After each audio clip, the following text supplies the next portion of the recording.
अस्सलामुअलैकुम व्यूवर। ये जो कॉम्प्लेक्स एनालिसिस का लेक्चर नंबर 7, इसमें हम कॉम्प्लेक्स फंक्शन को डिस्कस करेंगे। सबसे पहले आप ये चीज़ ध्यान में रखें कि आप इस सीरीज़ के सारे लेक्चर्स को तरतीब से लाजमी देखें।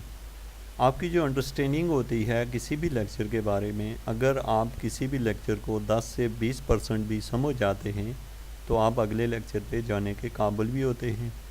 और सम केसेस में स्टूडेंट दरमियान में से कोई एक लेक्चर ओपन कर लेते हैं और फिर उनको समझ जब नहीं आती, जब आप किस चीज़ों की बेसिस को नहीं समझते, चाहे आप किसी भी लेवल के स्टूडेंट हैं, तो फिर आप उसको बता नहीं सकते, आप उसको सीख नहीं सकते। तो आप इसलिए ज़रूर तरतीब में देखें। और कॉम्प्लेक्स फंक्शन में जैसे हम लोग यहाँ पे डोमेन की बात करेंगे, जो कि हम प्रीवियस लेक्चर में पढ़ के आए हैं। अब हर स्टूडेंट अपने माइंड से डोमेन की डेफिनेशन बना लेगा जिसने पिछले लेक्चर नहीं देखा। इसी तरीके से पिछले लेक्चर में हमने ओपन डिस्क की बात की, तो वो हमने उससे पिछले लेक्चर में डिस्कस किया था। तो अगर हम पिछले लेक्चर को खाली देखें तो हमारा प्रीवियस मिस हो जाता है। तो आपको और कुछ स्टूडेंट जिनके माइंड में ये बात होती है कि हम किसी भी लेक्चर को डायरेक्ट से सीख लेंगे, लेकिन ऐसा नहीं होता। मेरी कोशिश यही होती है कि मैं कम से कम वक्त में 1 या 1.5 घंटे का लेक्चर जो आप क्लासों में सुनते हैं उसको 10 मिनट में के कंफर्म कर लूँ। इसलिए यहाँ पे किसी भी सब्जेक्ट के कोर्स के लिहाज से शॉर्ट लेक्चर पड़े हुए हैं। आप टोटल कुछ घंटों के अंदर किसी भी बुक की तैयारी कर सकते हैं, लेकिन कंडीशन ये होती है कि आप हर लेक्चर को स्टेप बाय स्टेप लाजमी देखें। और फिर अगर आपकी समझ 10% आता है आपको, तो आप अगले लेक्चर पे मूव करते जाएं। होप्स हो कि ये आपके लिए बहुत ही परफेक्ट और फ़ायदेमंद है। चलें फ्रेंड, अभी हम कॉम्प्लेक्स फंक्शन की बात करते हैं और कॉम्प्लेक्स फंक्शन क्या होता है। देखिए व्यूवर, जहाँ तक आप कॉम्प्लेक्स फंक्शन या रियल फंक्शन जानते हैं, और अगर नहीं भी जानते तो आपको ये बात बिल्कुल वाज़ेह होनी चाहिए कि रियल फंक्शन या फंक्शन क्या होता है। तो इसमें आप दो चीज़ें ज़हन में रखें कि जो फंक्शन होता है उसमें एक डोमेन होती है और एक रेंज होती है। जो डोमेन होती है उसमें कुछ एलिमेंट पड़े होते हैं। जैसे आप फंक्शन की एग्जांपल यूँ लें कि आप कीबोर्ड से जब ए लिखते हैं तो उसके आंसर में स्क्रीन के ऊपर आपको कुछ ना कुछ उसका जवाब लाजमी आता है। तो इसी तरीके से यानी कि आप कोई इनपुट देते हैं तो बदले में आउटपुट लाजमी होती है, ये एक फंक्शन है। जबकि अगर आप इनपुट दे रहे हैं और रिस्पांस कुछ नहीं आ रहा तो ये फंक्शन नहीं है।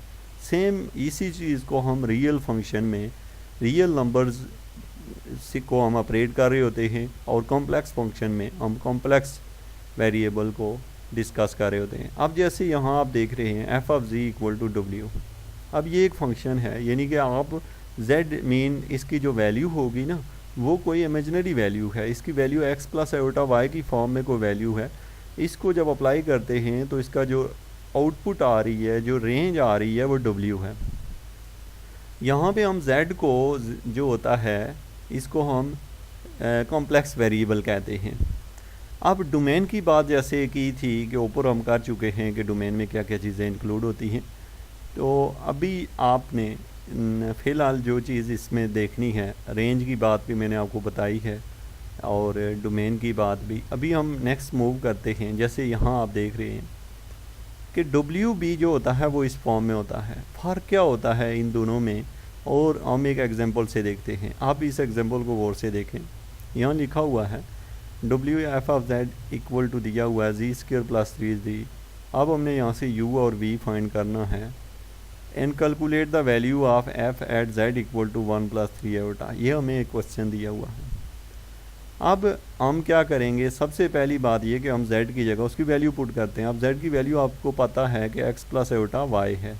हमने यहाँ भी पुट की और यहाँ भी पुट की, और पुट करने के बाद इसका स्क्वायर ओपन किया और सिंप्लीफाई किया तो हमारा आंसर ये निकला। और यहाँ पे खाली यही आंसर नहीं निकला, इस आंसर में दो हिस्से बने। एक हिस्सा जैसे ये नीचे बना हुआ है, देखें, सॉरी यहाँ पे भी इसने नहीं बनाया हुआ। तो आप इसको स्टेप बाय स्टेप हल करें और आयोटा वाली टर्म में इलादा कर दें, रियल वाली इलादा कर दें, तो जो रियल वाली होगी उसको यू कह दें और जो इमेजिनरी होगी उसको वी कह दें आप। अब हमने क्या करना है कि z की जगह 1+3 आयोटा पुट करना है।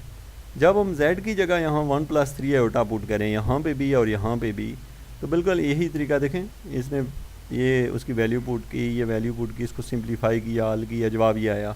अब यहाँ पे u की वैल्यू है -5 और v की वैल्यू है 15 इस केस में। तो आप कॉम्प्लेक्स वेरिएबल या कॉम्प्लेक्स फंक्शन की जब भी बात करेंगे सिंप्लीफिकेशन बिल्कुल सेम ये होगी, सिर्फ फ़र्क ये होगा अगर रियल फंक्शन होता तो यहाँ एफ ऑफ जेड की जगह कोई एक ही वैल्यू होती, 2 होती, 3 होती, 5 होती, वो पुट किया करते हैं। लेकिन अगर कॉम्प्लेक्स वेरिएबल होगा तो उसकी वैल्यू इस फॉर्म में होगी, बाकी कोई फ़र्क नहीं पड़ता। अब यहाँ पे जैसे ये नीचे है एग्जांपल है, जैसे एफ ऑफ जेड हमें ये दिया हुआ है और जेड की वैल्यू ये दी हुई है, बिल्कुल उसी तरीके से हम इसको सिंप्लीफाई करेंगे, यानी कि जेड की जगह उसकी वैल्यू रखेंगे, हल करेंगे, ये आंसर निकलेगा। और इसमें -5 u की वैल्यू है और 23 जो है वो v की वैल्यू है, क्योंकि ये आयोटा के साथ आई है। तो यहाँ पे आप इसको लिमिट एंड कंटिन्यूटी को हम नेक्स्ट लेक्चर में डिस्कस करेंगे। ये 2 पॉइंट्स आप देख रहे हैं नोटेशन के बारे में हैं। ये जो एफ ऑफ जेड होता है ये denote the value of Z F at Z, लेकिन कुछ लोग इसको यूँ पढ़ते to language to talk about this function F of Z instead of the function of F, thereby exhibiting the notations for the independent variable. तो simple आप इसको देखें तो ये है F of Z. F of Z mean के जो F है वो फंक्शन ऑफ जेड है। अब सिंगल वैल्यूज़ रिलेशंस में, सिंगल वैल्यूज़ में यहाँ पे हमारे पास है, देखें example, to each Z in S there cross bound but one value of W but one of course several Z may gives the same value of this just as in calculus. यहाँ पे वो ये बता रहा है, जैसे आप देखें कीबोर्ड से बाज़ दफ़ा आप एक गेम खेल रहे होते हैं, तो आप जब गेम खेल रहे होते हैं तो जब आप बटन प्रेस करते हैं किसी बंदे को आगे ले जाने के लिए, पीछे ले जाने के लिए, तो वो बाज़ दफ़ा एक बटन से 2 काम भी लिए जाते हैं, यानी एक इनपुट से आउटपुट हर प्रोग्राम के लिहाज से डिफरेंट आ रही होती है, तो उसको भी हम फंक्शन ही कहते हैं। लेकिन ऐसा कभी नहीं होता कि आप इनपुट जो है वो हमारे पास जो जैसे हम रियल नंबर्स के अंदर देखते हैं कि हमारे पास जो रिस्पांस होता है, लेकिन जो फंक्शन की डेफिनेशन के मुताबिक, फंक्शन की डेफिनेशन में जो डोमेन होती है उसको रिपीट नहीं होना चाहिए। इसको आप एक दफ़ा फिर देखें, यहाँ पे वो सिंगल वैल्यू रिलेशन में क्या हमें समझाना चाहता है, टू ईच जेड मीन कि आपकी डोमेन में जो जो जेड है in S there correspondence but one value of W, वहाँ पे डब्ल्यू की 1 वैल्यू होगी, सेवरल जेड में गिव द सेम वैल्यू, यानी कि आपका यहाँ पे वो जो बात कह रहा है वो ये कह रहा है कि यानी आप इसको ये समझ लें कि डोमेन के हर एलिमेंट के बदले में आंसर लाजमी आता है। ऐसा कोई नहीं होता कि डोमेन का एलिमेंट फ्री में हो।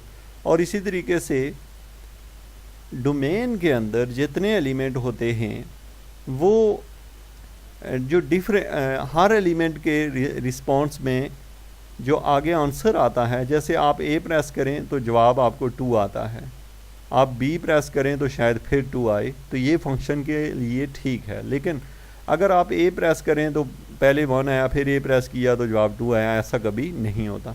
ओके व्यूवर, फंक्शन की डेफिनेशन आप क्लास 10th के जो हमारे लेक्चर हैं उनमें से भी देख सकते हैं। उसकी मज़ीद अंडरस्टैंडिंग के लिए थैंक यू वेरी मच।